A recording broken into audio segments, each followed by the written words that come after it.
Mukunda jewellers ఈరోజు పెద్ద brand, but let's go back 1 year and స్టార్టింగ్లో ఓపెన్ చేసినప్పుడు ఆ మూమెంట్స్ గురించి మనం మాట్లాడుకుందాం.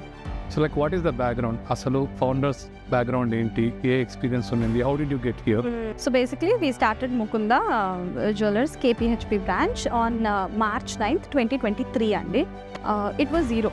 November December లో అనుకుంటున్నాము. I came into the picture in the month of February. So February వరకు నాకు జ్యువెలరీ స్పెల్లింగ్ తప్ప ఏమీ తెలియదు. మేబీ కొత్త కాన్సెప్ట్తోనే we'll go with factory outlet concept and something జెన్యూన్గా, నాట్ ఏదో మార్కెటింగ్ జిమిక్స్ వచ్చాక పెంచడమో పెరిగింది తగ్గించినట్టు చూపించడం అట్లేం కాకుండా జెన్యూన్గా 2 to 12 ఇస్తాము. థింక్ ఇది వెనకాల ఏదో పెద్ద కేస్ స్టడీ ఏమీ లేదు. వీ థాట్ 4 అమ్మేది 8 మందికి అమ్ముదాం, 10 members అమ్మేది 20 members అమ్మి we'll make the same profit or whatever it is that margin and get direct manufacture ఐటమ్స్ని మిడిల్ మ్యాన్ లేకుండా డైరెక్ట్ ఫ్యాక్టరీ టు కస్టమర్ ఇవ్వగలరు, లెస్ వేస్టేజ్కి ఇవ్వచ్చు అన్న కాన్సెప్ట్తో factory outlet we start. Jewellery shop పెట్టాలి, ఒకటి పెళ్ళిలో తీసుకున్నాము, ఫ్యాక్టరీ అవుట్లెట్ పెడదాము, 2 to 12 పెడదాము, తక్కువ margin but still will do it, అంతే.